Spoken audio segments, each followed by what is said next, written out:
Je suis Maria Santos-Heinz, maître de conférence à l'Institut de journalisme Bordeaux-Aquitaine, appartenant à l'Université Michel-Desmontaigne, Bordeaux 3 et France. Je vais vous exposer d'une manière brève les résumés de l'article, les titres et les imaginaires de futurs journalistes en France. Et les travaux de recherche met en évidence les différences des perceptions et des réalités professionnelles et selon les genres et l'ancrage socio-professionnel du milieu familial des futurs journalistes. Et il répond ce travail à multiples questions. D'une part, quelle vision ont-ils du métier et de leur rôle? Quelle représentation ont-ils de la profession? Quelles sont leurs références idéales? Quelles sont les valeurs dominantes, les croyances professionnelles et les mythes des références de la nouvelle génération des journalistes? L'hypothèse de la recherche est que la jeunesse et les étudiants en journalisme ne constituent pas une catégorie sociale homogène.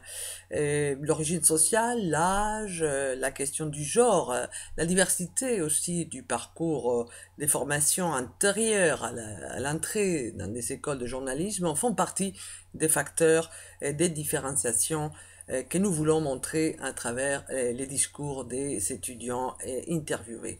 Nous partons de l'hypothèse que, contrairement à l'opinion dominante, qui établit que ce sont les écoles de journalisme qui produisent une uniformisation des futurs journalistes, il y a d'autres facteurs sociologiques, économiques et culturels qui jouent un rôle très important. Et la méthodologie des recherches. L'étude repose en premier lieu sur une perspective synchronique et quantitative.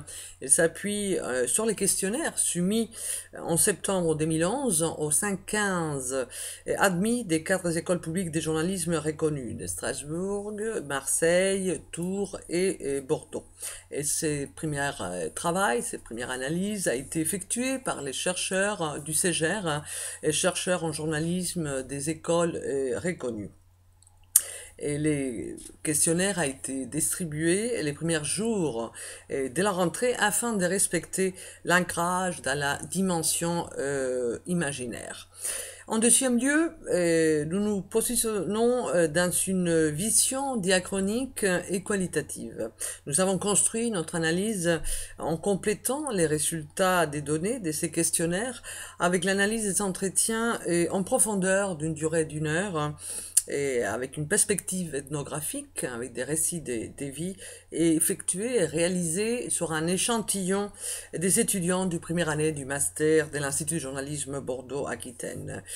Et 13 étudiants parmi les 36 qui font partie de la promotion du master 2011-2012 ont été interviewés. Afin de compléter la sélection de l'échantillon, nous avons procédé à une division en 4 groupes.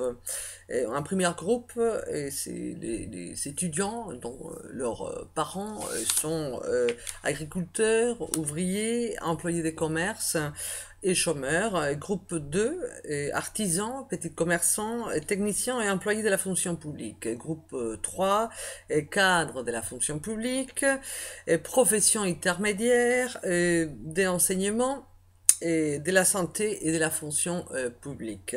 Et en 4e lieu, les groupes 4, chefs d'entreprise et professions libérales.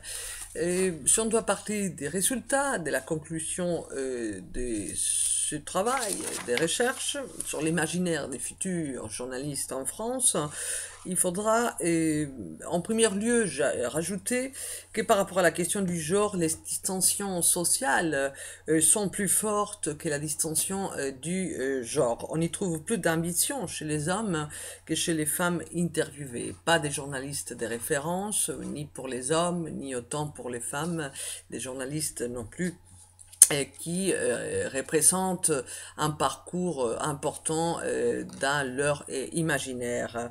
Également, on peut signaler que les étudiants qui ont une origine sociale moins favorisée restent ceux qui ont les plus d'essence de la valeur travail, c'est l'héritage familial, envie d'arriver aussi. Il y a un genre d'abnégation et acharnement pour arriver à un métier qui est très éloigné de leur univers familial. Pour eux, les métiers de journaliste représentent aussi une ascension, un ascenseur social et un métier intellectuel auquel ils n'ont jamais pu, par leur famille auparavant, accéder. Également, on peut souligner que ces étudiants des catégories sociales moins favorisées, ils ont un discours plus fort de l'engagement, un discours plus social, une sensibilité sociale pour parler de la France d'en bas. Ils veulent être la courroie des transmissions des vrais gens. Et ils veulent surtout faire entendre à ceux qui n'ont pas des voix. Il y a une vision mythique des catégories moins favorisées parmi ces étudiants dans leur imaginaire du métier. Une vision mythique et romantique plus exigeante où l'éthique est aussi placée en première place. Pas d'héros, comme je disais, et ils sont très critiques aussi envers les journalismes d'élite, l'élite journalistique. Ils sont très critiques avec ces journalismes des fréquentations, des connivences qui, à leur égard, est très proche du pouvoir. Également, on peut dire que la plupart des étudiants interviewés ne pratiquent pas l'idolâtrie, comme je disais tout à l'heure. L'élite journalistique a plus de force, comme je disais, des abstractions.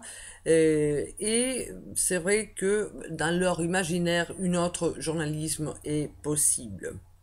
Ils passent cette envie pour un métier du terrain, faire du reportage, également un journalisme d'investigation. Ils ont envie de revenir aux fondamentaux du journalisme. C'est l'image noble du métier. La figure du journaliste engagé continue à faire rêver quelques journalistes, surtout issus des classes moins favorisées. Et comme je disais tout à l'heure, ils ont pas vraiment des modèles à suivre. De notre part, les journalismes web, ça ne fait absolument pas du tout rêver. Et les réseaux sociaux, ça reste dans les sphères privées. Ils ne sont pas encore intégrés avant d'entrer dans l'école de journalisme toute la partie comme source d'information des réseaux sociaux. Et on pourrait aussi dire que dans leur manière de voir ces métiers, ils ont aussi très critiques dans les modèles actuels des journalismes tels comment ils sont conçus. C'est une contradiction dans une première partie, dans le sens que par contre, ils ont une référence, ils restent vraiment très attachés à un certain journalisme de référence et notamment au papier et au prestige qui donnent également les papiers.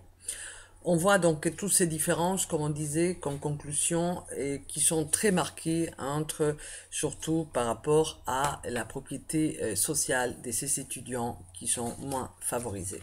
Merci.